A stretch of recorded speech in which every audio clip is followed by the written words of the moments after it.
ফেলে দেবো না, অপচয় না করে বাগিয়ে রান্না করেছিলেন। শুধু তো এই দিয়ে এক থালা ভাত উঠে গেল আমার। রাধে রাধে বন্ধুরা, কেমন আছো সবাই? আশা করি সবাই ভালো আছো, সুস্থ আছো। সকালের কাছে ব্লগটা শুরু করছি। জয়িতার শরীরটা এখনও একটুখানি উইকনেস আছে, কিন্তু ঘুমাচ্ছে এখনও, তো ডাকিনি। বেলা পর্যন্ত একটু ঘুমাও, তাহলে শরীরটা ঠিক থাকবে। আর এদিকে চাল ধুয়ে হাঁড়িতে তুলে দিয়েছি, সবজি বানিয়ে নিয়েছি। নোটে শাকের ডাঁটার চচ্চড়ি করবে। এই ডাঁটাগুলো পাতাগুলো সব রান্না হয়ে গেছে, আর সেটাকে ফেলে দিইনি এটাকে।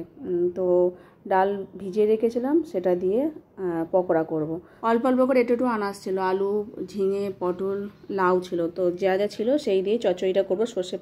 সর্ষে বাটা দিয়ে 5 ফোড়ন দিয়ে আগে পটলটা ভেজে নিয়েছি, তারপর আলু দিয়ে দেবো, আর বাদবাকি লাউ যা যা ছিল। একটু কুমড়ো দিলে ভালো হতো, কুমড়ো ছিল না। লাউটাকে যেই করেছি, কুমড়োর গাছ করবে বা পেঁপের গাছ করবে, যাই হোক এটাকে চচ্চড়ি করবো সর্ষে বাটা দিয়ে। আর ভাজা ভাজা হয়ে যাওয়ার পর ডাঁটাগুলো এর মধ্যে দিয়ে দেবো, আর একটুখানি আদা হিং দিয়ে দিলে হয়ে যায়। এগুলো কী বলো তো, ফেলে দিলেই ফেলে দেওয়া যায়, কিন্তু না ফেলে দিয়ে অপচয় না করে আর বাগিয়ে একটু রান্না করলেই খেতে খুব সুন্দর লাগে। নোটে ডাঁটার চচ্চড়ি। সর্ষে আর কাঁচা লঙ্কা একদম শিলে বেটে নিয়েছি। কাঁচা লঙ্কা চিড়েও দেওয়া যায়, আমি একবারে পেস্ট করে নিয়েছি, মানে জল দিয়ে। আর ভাজা ভাজা হয়ে যাওয়ার পর জল ঢেলে দেবো, না আবার সময় একটু হালকা মিষ্টি দিয়ে দেবো। মাখো মাখো মতো হয়ে গেলে নামিয়ে নেবো। এই যে হয়ে গেছে, এখন নামিয়ে নিয়েছি। এটা খুব সুন্দর লাগে।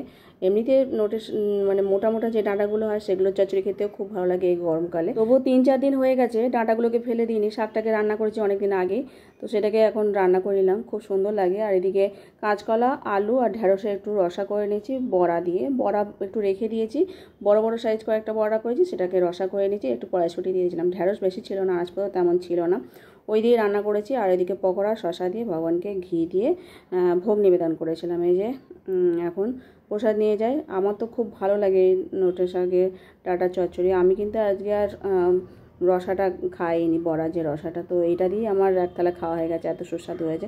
গোগো বলছিলো মা এটা কী রান্না করেছে, খুব সুন্দর লেগেছে খেতে। তো যাই হোক, ও তো বুঝতেই পারেনি, ও এমনিতে ডাঁটা খায় না, কিন্তু এই ডাঁটার চচ্চড়িটা খেয়ে নিয়েছে। ও ডাঁটা কোনো তরকারি দিলে ফেলে দেয়, ডাঁটাগুলো বেছে বেছে তরকারিটা শুধু খায়। আর এতে তো বেশি সবজি দিইনি, শুধু ডাঁটাই হয়েছে, তবু তা খেয়ে নিয়েছে।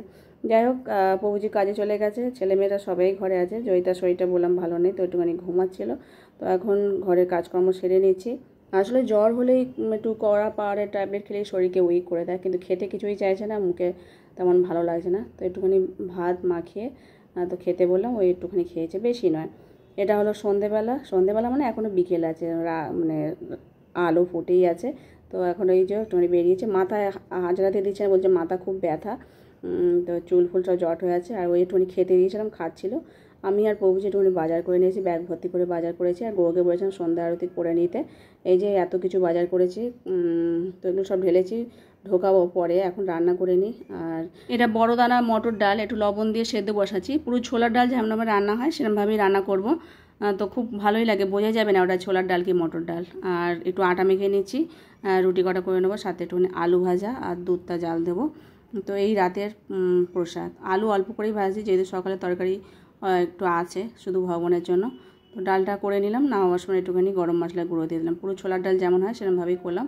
এখন রুটি কটা করে নিচ্ছি, নিয়ে তারপর ভগবানকে ভোগ নিবেদন করবো। এখনও কাজকর্ম আছে, বাসনপত্র অনেক পড়েছে, আনাজগুলো সব ঢোকাবো, সমস্ত রান্নাঘর পরিষ্কার করে নেবো।